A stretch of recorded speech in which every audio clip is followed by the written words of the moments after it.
putting me on this side. You're welcome. Here, take some more Tic Tacs. That's not funny. That's not nice. No, I'm saying. That's not nice. I have three in my mouth. Oh, you don't want any more? Maybe you need more. I just need one.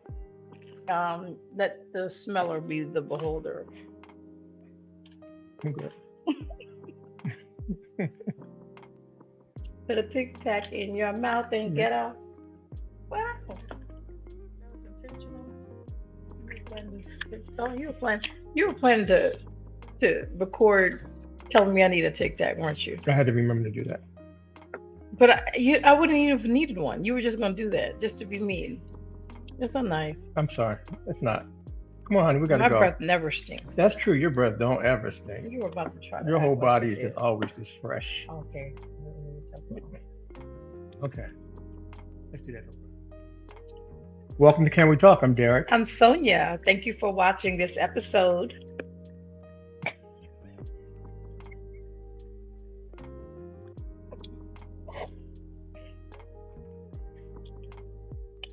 Welcome. Never fails. Okay. All right. Ready? Look at the camera right there. Welcome to Can We Talk? I'm Derek. And I'm Sonia. Thank marriage and money. Okay. So this topic we no. Oh shoot. Oh. Okay. Wait a minute. Sorry. But you got tic tac in there?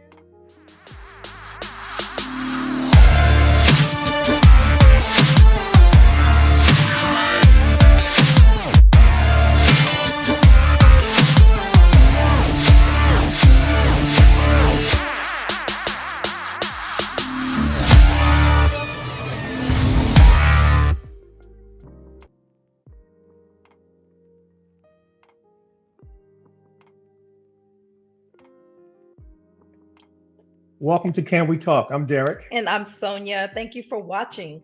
Today's episode, we're going to be discussing marriage and money. This is a really, really, really good topic. Yes. I mean, It accounts excellent. actually for the top 3 reasons that marriages fail. We didn't discuss it in the last episode, but one of the reasons that marriages fail have to do with money. Actually, I have 6 more reasons why, Okay. and it's because of money. Right. Okay. So Okay. check this out. 7 money issues that cause divorce. Okay. Number 1, couples don't talk about financial stress. They just don't talk about it. It's like it's the pink elephant in the room. Number 2, one or both secretly spends. That was me. But back in the day, I was just spending stuff and somebody didn't know. Mercy. Number 3, husbands can't handle their wives making more money. Number 4, couples live beyond their means, which fuel anxiety. Number 5, couples spend too much time trying to make money. Number 6, couples argue about money. And number 7, which we're going to segue into something that's going to be so life-changing for you. Number 7, different spending habits or priorities. Different spending habits or priorities. And so we're going to put a question: why do couples have different spending habits and priorities? So we're going to segue right into why. This is good stuff. Kick it! Ready? Kick it! Go ahead, hit it. So, Derek and I experienced a plethora of encounters with money, and it took years before we were actually financially intimate. We believe that there's 4 building blocks to intimacy, and we talked about some of them in the past, but we're going to refresh you. Just for those that may not remember, we have the emotional intimacy, we have the spiritual intimacy, and then we have financial intimacy, and then we have sexual intimacy. Sexual intimacy is as great as our financial, spiritual, and emotional intimacy is. Financial intimacy is only as great as our spiritual and emotional intimacy is. Spiritual intimacy is really only as great as our emotional intimacy is. So you can see that one intimacy relies on the other one, which relies on the other two, which relies on the other three. And that's the building block of intimacy. So financial intimacy is a very big part of marriage because we all need money. We need to pay bills, we need to eat, we need electricity, we need heat, we need water, we need um, food and telephone services and internet, and that all costs money, right? You don't just go month to month and nothing gets paid unless things get turned off. And how that looks really determines how you feel about Uh-huh. money, how you communicate about money, how much money you have, how much money you spend, how much prioritizing you make about paying those important bills. And that can be a marriage breaker. How you feel about money. So we want to freeze frame that statement. A lot of times we don't think about how we feel about money. We think about how we feel about church, how we feel about sex, how we feel about money. Mm, What do you mean? How do I feel about money? mhm, And because we didn't understand how we felt about money when we first got married, mhm, it was just almost catastrophic. Actually, mhm. it was Oh catastrophic. yeah, we lost We property, lost cars, property, cars. just just foolishness. We almost lost our marriage Mm, over mhm, money or mhm, over how we felt about money, and we never really talked about it. And most couples that we find don't understand this thinking. So it's going to require a paradigm shift on how you feel about money. So we're going to try to take this mhm. as slow as possible, but so you can get it. Yeah, we're gonna try to freeze frame it for So you. Sonia is going to share with you the four The four needs needs of money, that we four needs have, that we all have. or one, or at least one. Okay. Okay, so most of us we have money personality types, and that's a different inventory that we do. There's six, but we're not going to talk about the money personality types. We're just going to talk about the needs of money. Um, People have a relationship with money based on their need for freedom, their need for fun, their need for power, or their need for security. So it's either freedom, fun, power, or security. So I'll give an example. When Derek and I were married earlier in our years, money meant security to me. And most of the time, we have the need that's either associated with our past experiences, Right. our upbringing, Right. previous That's good relationships. stuff. Say that again. Yeah. So Most time. our money need usually comes from past experiences, Right. upbringing, Right. history. Right. And so my money need is security, and it came because my parents weren't rich, but they always provided. There wasn't anything that we ever needed that we didn't get, and we didn't always have like name brand clothes or anything like that, but we had shoes, we had clothes, we had food, we had heat, we had water, we had electricity. Nothing ever in my entire growing up years ever got turned off. Mom and dad never said no, we couldn't go to a camporee, we couldn't do field trips. We were able to just, they were able to provide in that way. But we really literally grew up in a very small, modest three-bedroom house in Brooklyn, New York. And then even when we moved to Barbados, a very modest three-bedroom house. Me and my sister always shared a room. So they didn't live beyond their means.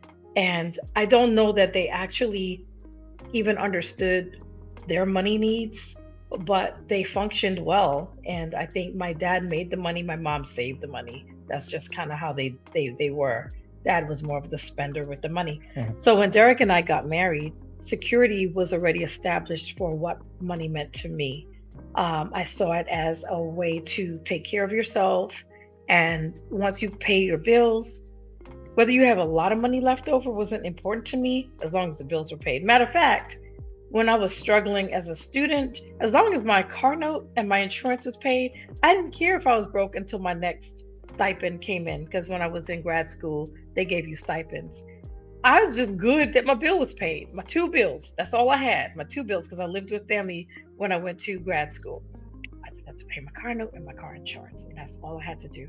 So I fast forward to get married. Derek and I get married. He doesn't know that my need of money is security because he has a different money need. which I'll say right now. Mine is power. Money means power to me.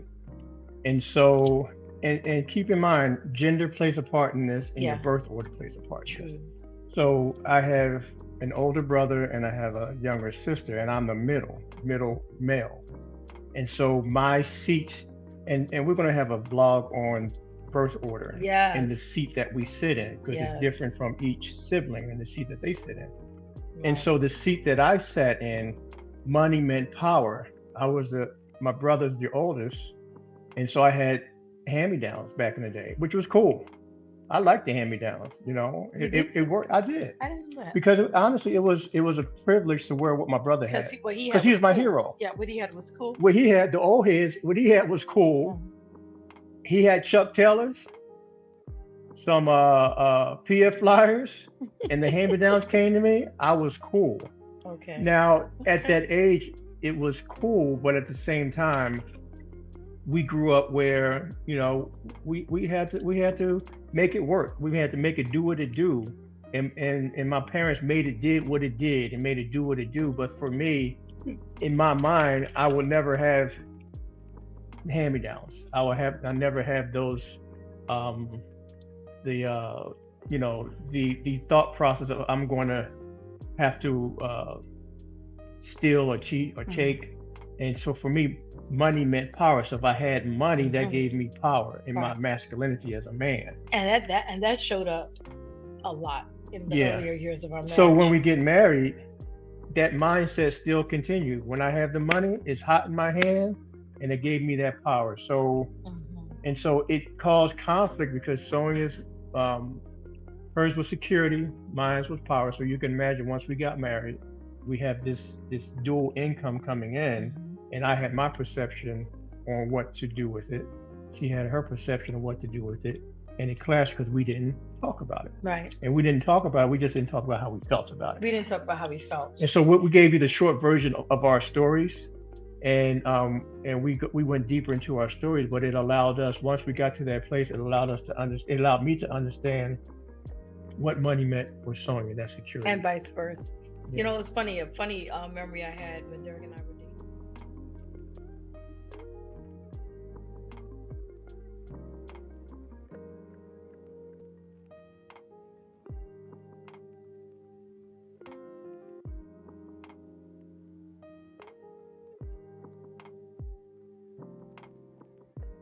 He would not let me contribute, which was fine.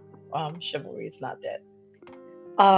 And then as we got closer and we started talking about what bills were due, Derek had a car note, I had a car note. I remember one time Derek was just like, "Oh, I gotta pay my car note. Let me see how much money I have." And I was like, "Huh?" He went to the ATM to see how much money he had. And whatever the ATM receipt said was what he said. Power. He had money. So I was just Yeah. like, "You don't have like bank statement to Nope. see what your balance is?" Nope. It was so funny. He went to the ATM, boop, boop, boop, boop, boop, boop, and he looked at the receipts. Oh yeah, okay, I could pay my car note. Well, that was a red flag. I should have known that, but at the time, we're just kicking it. We're just kicking Right. it, and I didn't think about the ramifications of that when we got married. So, Derek just whimsically paid his bills, and when the money was there, he paid it, and if it wasn't, he didn't. And that was kind of his thought process because money was about power. The other thing that I saw the power in once we got married was that didn't go away, was he would do the same thing, but now it's our money, right? So Derek and I really did believe, and we still do believe, that when you say I do and two become one financially too. And we did have um, a vlog episode in our first season about this because we were talking about the different four intimacy levels, right? So we covered that one at that time. And I might be repetitive, but it was a few years ago. So I'm going to say it again. What we did not realize was when you become one financially, you're responsible for the liabilities of your spouse should they pass away. You're responsible for the assets should they pass away, unless you have a will or final testament that gives it to someone that becomes a beneficiary to someone else. But typically, if there is no beneficiary by law in most states, the wife or the spouse or the husband, you know, is responsible for the benefits, the liabilities, or the assets, whatever.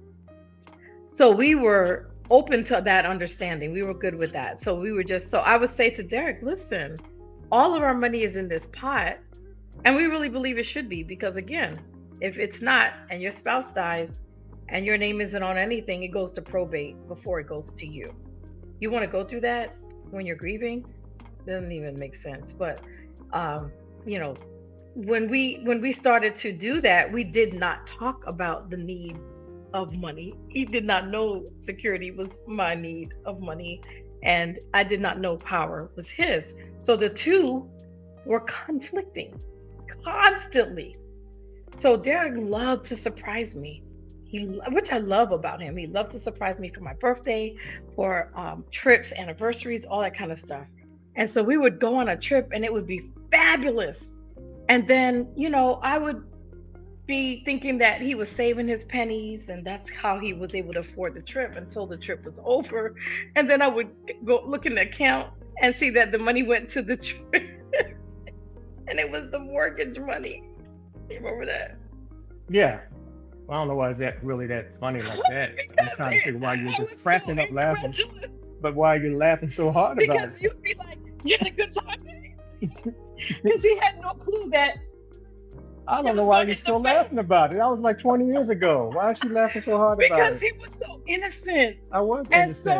so harmless, but so harmful. Because my need my how I felt about money was about power. It superseded relationship. Mhm. So that's the Yeah, heartbeat it of was, it. yes. My need, even though I love sewing and I knew those things were important to pay the mortgage and to pay the car note, and those things were important.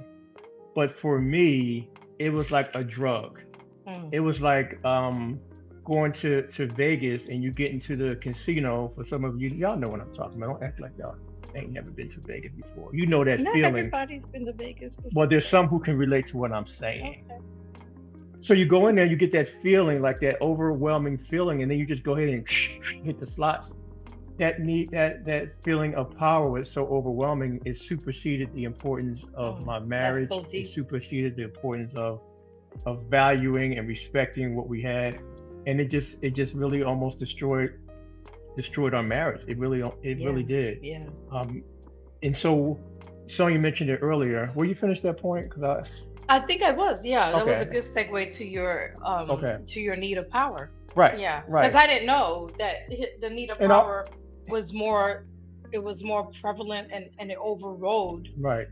me. And you're talking about the two become one Mhm. and trying to become one. You're talking about two people who have their individual journeys about how they feel about money, and they never talked about it. Right. Then that requires communication. Here's something I read. Uh, Couples who communicate openly about money tend to feel that they're on the same page. Feeling like you're on the team together with your partner promotes relationship satisfaction. That is so And true. that's coming from an expert that shared That's that. so true. I remember Good. I remember when I uh had to do my own finances and as a single woman. I remember the bank. I would do a ledger and reconcile my account with the bank statement every month. And I remember, and I actually prided myself in making sure, like, by the time I got my bank statement, my balance would be the same as theirs, right? Like, I'd be like, yep, yep, yep, that's right. I spent that. Yep, yep, that bill was paid. Yep, my savings. Yep, that's how much is still in there. Yep, that's the balance for the checking. And if the bank had a discrepancy to my ledger, and it was maybe even just by, I don't know, $1 difference, I'm calling the bank. Where's that dollar? Hmm. That was me. Yeah. That was me. And the bank would say, oh, there was a fee. There was a processing fee for something, whatever. And I'm like, oh, okay. Let me make a note next time. And I pay this way, processing fee. don't do it that way. That was how I functioned, y'all. So you know the depth of my need of security was Hmm. big when I married Derek. Right. So those needs really conflicted to that point of what you were reading. There was no satisfaction because we talked about money only in reaction to Right. the need being violated. Right. That's when we talk. That's when we argued about it. That's when we argued about it. It wasn't proactive conversation. It was a I just vicious cycle. assumed that Derek was going to pay the bills the way I paid the bills. We just assumed. He assumed that he was going to be able to spend his money how he spent his money before. So how do we get to this place where we don't have that issue any longer? That's not our issue now. We're good. We're on the same page. We have a good system in place. So how did we get to this place? What did we do to actually um, still get my need for power met and still get your need or to value your need for security or what security means to Mhm. you? Well, we had lots of financial devastation that had to require us to communicate and deal. Right. But you know what, though? I'm going to answer that. But I was going back to a thought about when we were engaged and we gave up our apartments because we were buying a house and we were getting married. And we're supposed to close on our house a month before the wedding, but it ended up being like a few days before the wedding. But I remember Derek's check was going to go toward the wedding costs, and my check was going toward the down payment that we were going to have to come to the table with when we bought our house. And you didn't have those. I didn't notice those power issues in those 5 months that you Mhm. saved your money. So we didn't have the same account yet, but he sent me his money, right? You remember that? Mhm. He would send me his money, the wedding. And so when we had the wedding expenses, that money came from that. And when we had the house expenses, that money came from that for the house that we were going to buy. And I didn't see your need for power show up there. You actually didn't use that money, didn't spend that money unless you were just, I think I know what happened. You weren't giving me all of your check. You were I think that's just, a part of it. I yeah. think to go deeper, we're having a moment in our own slog with each other. Yeah. We're I having just a. thought about it. I think part of it is that in that moment, if I think back, in my mind, we were doing something together. We had a vision and a purpose and a mission, Mhm. and it was a short mission to make sure we had enough money to go accomplish this Mhm. task. Mhm. So I'm focus driven like that. It Mhm. wasn't about me having power because I did have power. I was contributing, but see, Oh, so that. once we got married, Mhm. the vision was skewed Mhm. because we had We different. didn't talk about We it didn't after talk that. about it. We Right. talked about we need A, B, C, For D, and the E, and house I and for said, the okay, I wedding. got A, B, C, D, and E, and so we can do it. So Mhm. it was a moment where it wasn't impacting me like that because Okay. my need for money, You power wasn't wasn't compromised. compromised. Okay. Okay. So was it okay? See, we worked that We out right worked here in that front thing of you out. guys. We hadn't even talked about that because we never went that far back Yeah. before. So when we got married, there was no, I guess there was no conversation so that you could Right. fixate on we're going to save this amount and this amount is going to pay the bill. Right. We didn't do that. We just paid our bills Right. as we were going. So Yeah. there's the other two, which is freedom and fun Yeah. that people experience in their money need, right? Hmm. The freedom and fun. Derek and I kind of like that too. I really do enjoy fun, doing fun stuff. So if I had to say what would be next for my need money, it would be the security, and then once I'm secure, then we can have fun. If the bills are paid, we can have fun. We could take a Yeah. trip. We could do stuff. We have the same. Yeah. Yeah. It's on Yeah. your second for me Yeah. too. So, Yeah. what's yours? Let us know. Hmm. Write it in the chat and let us know. So, we had to learn the hard way. Um, I found that people have a hard time talking about money. We've heard clients say, "Well, what's the point of talking about it if there is none?" They used to have feelings. You still got feelings about it. So you could talk about how you feel: insecure, nervous, anxious, Hmm. worried, apprehensive. Yeah. You can still talk about money even though you don't have a lot of money. It's all good. make in regards to money and marriage is really have a conversation about how you feel about money.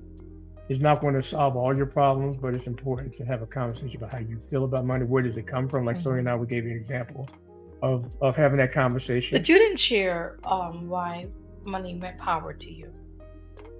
Before we end, I failed to mention why my money need is power. So I failed to Mhm. mention why that is. So I mentioned hand-me-downs and I mentioned growing up. Um, and so for me, I felt powerless because the opposite of power is powerless. And to be have hand-me-downs, I felt powerless. I felt inadequate. And so for me, growing up in my mind, I kind of programmed in my mind that I would not have that feeling anymore. So I said I'm going to have power to Mhm. compensate for that experience. And so when we started learn our money needs to meet Derek's need of power, once we became financially intimate to meet Derek's need of power, I told him I would make sure that he always had money on him, right? Even if it wasn't a lot of money, like because he just needed to know he had money. If he needed to go get a sandwich, he didn't want to mess up the accounts or mess up the banking. So we agreed that he would have money, and so we would load this prepaid card, and that would be where his money went. And he just loved whipping it out. He got money every week. I didn't need money. If I could go a week and my bills were paid, I didn't need any money in my pocket because I know I had groceries in the house and I can make sandwich or I can make my lunch or whatever the case was. So we're giving you that because we want you to think about how that shows up in your marriage, and our experience might not be yours, but maybe some of the coping mechanisms can be helpful to you as well. I hope that makes sense, and I hope that it can connect to something that you may be experiencing. Well, it's not a bad thing. It's just so important in marriage to have conversations about that with between you and your spouse, so you can understand. Oh, wow, okay, and so we had to put things in place. Hmm. I was, we had to get a Walmart card back then, a prepaid Walmart card Hmm. to give me power. Sounds Hmm. kind of infantile, Hmm. but that we had to start from scratch. Hmm. And then we had to get something else. We had to get, another prepaid card to have it so I could have on that card. So when I had that feeling, I was able to bam, bam, and it didn't disrupt Right, our the bills, household right, bills. right. And then now we're in a system where that's not an issue any longer. That's Mhm, because we talked about it. So mhm. I didn't want to end the vlog without pinpointing that. Yeah, that was good. That was So good. The last thing I was going to share was um, the reason it's also important to talk about your money and to discuss how you're going to move with your money and why we recommend financial intimacy being vulnerable, transparent, and accessible to each other's money is because marriage ebbs and flows. In marriage, you might think that you're going to be able to work for the rest of your life and your money is your money. But we have seen where life events have happened tragically, illnesses, accidents, layoffs, and all of a sudden that money that you are making doesn't exist. We always tell people, we tell couples all the time, you don't know what the future holds. So create a system in your finances and in your marriage so that regardless of what happens, you can sustain. So there were many times in our marriage where I was the breadwinner and Derek was not. Times where Derek was the breadwinner and I was not for different reasons. He was sick in the hospital for about 6 months, the lung infection in 1 year.